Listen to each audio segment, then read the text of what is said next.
Hi, I'm Starsky Wilson of the Children's Defense Fund, and I'm really excited to be here in Sacramento right now at the King Technology Academy, where there are hundreds of CDF Freedom School scholars gathered here by Roberts Family Development Center and their partners.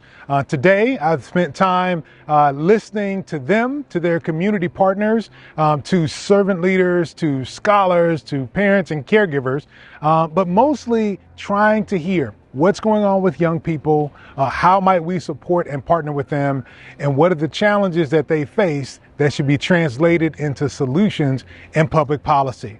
And so we've been delighted to be able to spend the day with them. And of course, I got to spend the time and read aloud this morning in Harambe, which is the absolute best way to start any day.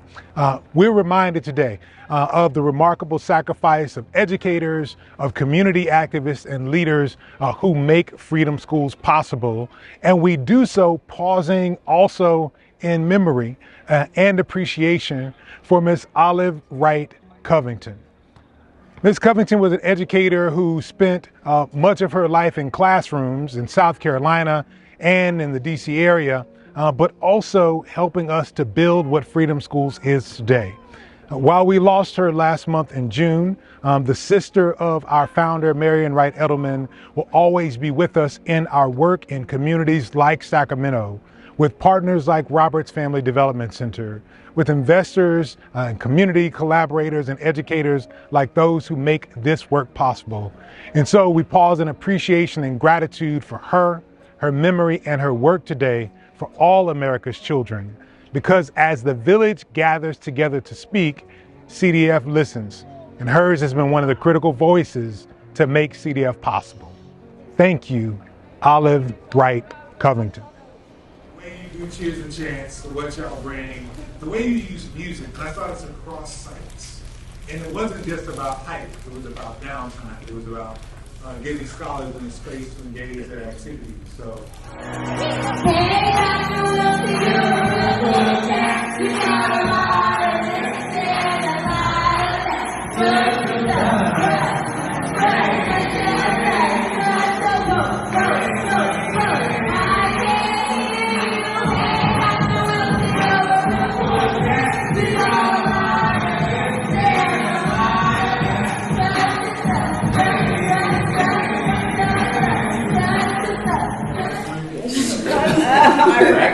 Anyways, I have to say, only because it has affected me so much. It is the very, very reason why I do this work today. But I'm 32 right now, and it's affected me all my life, and I still see it affecting our youth. So I got to say, gang violence. And just the impact on our youth. I mean, a lot of them don't even realize what they're saying. They'll come and they'll say certain language they don't even understand, like where it comes from, where it's derived from, how gangs were even started out here. Like we're really, really, really heavily impacted from Los Angeles. So the gang culture out here is really, really, really prevalent. And I think I can go as far as to say it's metamorphed into so many different dimensions to where it's almost hard to really put a hand as to who's pushing what and what's pushing. So that's really a major concern. And I mean, we can all attest to the amount of deaths that has happened just this year alone. Mm-hmm. The amount of shootings that's happened just this year alone. The amount of innocent people who have been, held victim to the circumstances. So I have to say that what's happening in our community and what we can do to better it. And I feel like the first step is that everyone has to start with evaluating themselves first. And I feel like a lot of people don't do that. And we have so much expectation from our children. We want them to go to college. We want them to get good grades. You're supposed to be like this. You're supposed to have this attitude. But then we don't have that attitude. We don't. A lot of us are broken in so many ways. We've been taught so many things that we need to break habit of and basically change. And I learned to do this through my children.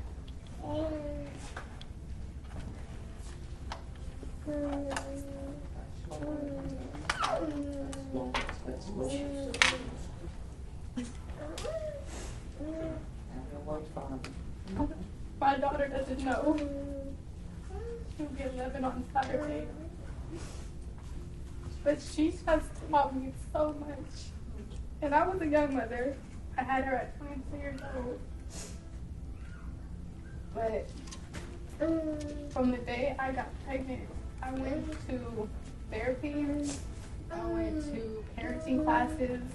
I went to social groups because a lot of trauma that I went through as a child and not having that closeness with my mother, I wanted to make sure I gave to my daughter. And I've grown so much. But I just feel like as a community, if we learn to evaluate ourselves, we can learn from the trauma. We can learn from the mistakes that we made. I know in most of our communities, therapy is like, it's literally just pushed out. But that's what most of us need. And if we take the time to do that, we can pour so much into our children.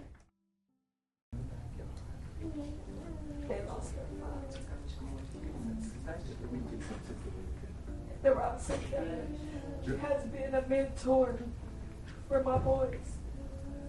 It keeps them to knowing that even though their dad is gone, there's a lot of men that still are positive. And there is a lot of people that they can relate to that have not only been in certain situations, but also strive for better. And it gives them a hope to want to do better. This program has been a blessing to not only my boys, but to me.